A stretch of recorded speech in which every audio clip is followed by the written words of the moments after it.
Michael Romig, Master Trainer. So I want to talk to you about the 21-day detox playbook.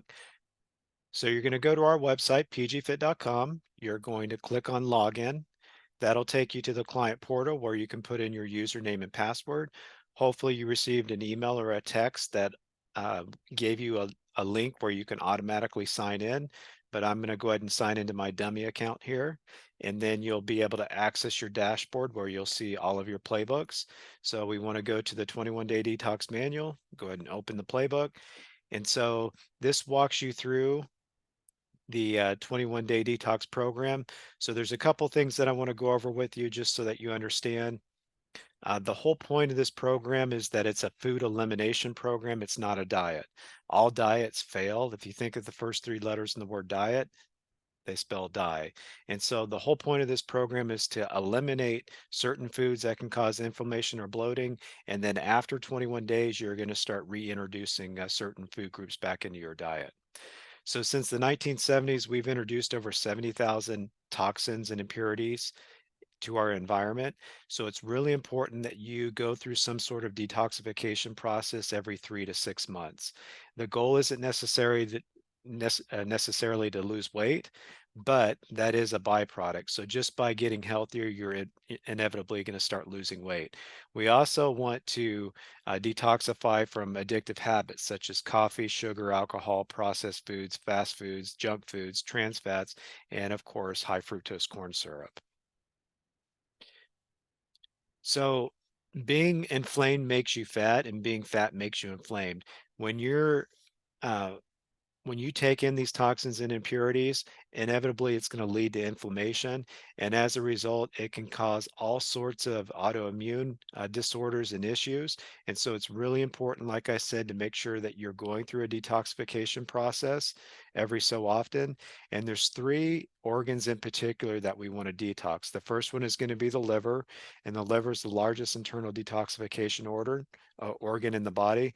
So when the liver's clogged and overtaken with toxins, it can't do a very good job of processing nutrients and fats.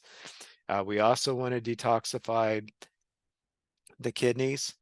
When you don't drink enough water, the kidneys have to adjust, leaving water in the body instead of excreting it and removing harmful toxins and impurities. So we wanted to talk about the importance of making sure you're drinking plenty of water.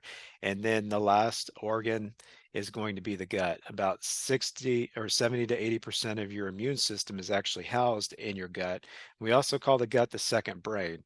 So it's really important to make sure that you're removing all the toxins and impurities from the gut, and especially that bacteria, and then you're replenishing your gut with healthy bacteria, and that'll help aid in digestion and the absorption of certain micronutrients. So, of course, we all have food sensitivities. And so the whole point is to identify if you have any food allergies or food sensitivities by removing certain food groups. And then, like I said, after the 21 days, you'll slowly start to add those back in. One of the things that you really need to understand is that sugar is a drug. All of us need to detoxify from sugar. It's that plain and simple. When your blood sugar should be somewhere between 80 and 120 milligrams per deciliter. So when your blood sugar drops, as a defense mechanism, your body is going to start burning muscle, and your body will start craving calories or carbohydrates. And when you overeat, your blood sugar spikes. And as a result, it causes insulin to be released, cortisol to be released, and there's this vicious hormonal fluctuation that takes place within your body. So it's really important to make sure you stabilize your blood sugar in order to not only to lose weight, but also to help with inflammation or bloating. So you need to decide which level is going to be appropriate for you, but there's three different steps to this program. The first one is to cut. So you're going to cut out all of the foods that can cause inflammation or bloating, and we're going to tell you exactly what those are. Then you're going to add clean foods back into your diet, and then you're going to want to make sure that you flush by drinking plenty of water. So there's three different levels. There's a beginner, intermediate, and advanced. At the beginner level, you're going to remove grains, dairy, soy, sugar, corn, alcohol, legumes, and white potatoes.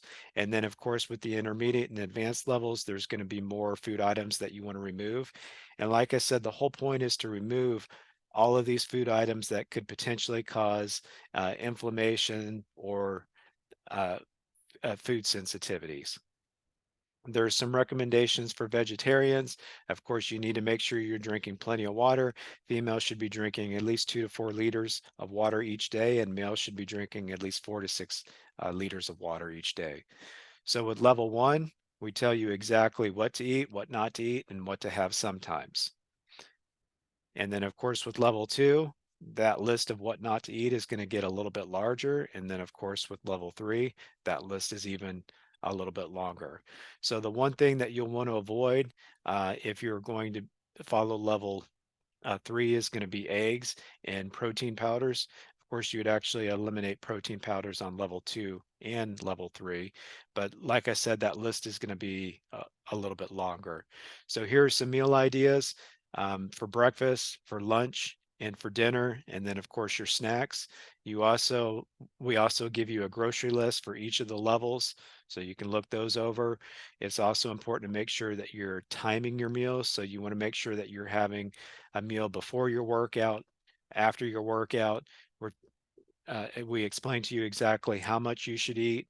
Of course, you want to use your hand as a guide. So your serving size for your protein should be about the size of your palm.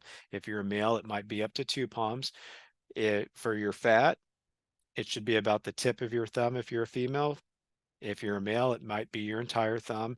And then your carbohydrate should be about the size of your fist. And of course, for your carbohydrates, you're going to be primarily taking in fruits or vegetables. There are also going to be some lifestyle modifications. We're going to be uh, going over exactly when you should be reintroducing certain foods. So you'll want to make sure to look at all of this information, what to expect, frequently asked questions, and what to do when you're finished. Of course, like I said, one of the most important parts is going to be the reintroduction process. So day one, you'll reintroduce dairy. Day four, you'll reintroduce non-gluten containing grains. Day seven, you'll reintroduce gluten containing grains. Day 10, you'll reintroduce legumes. And then you can add back in caffeine or alcohol in moderation, of course. So hopefully you found this information to be beneficial. If you have any questions, please don't hesitate to reach out to us on our private Facebook group, or you can call or text us on our main line at 832-303-7004. Thank you.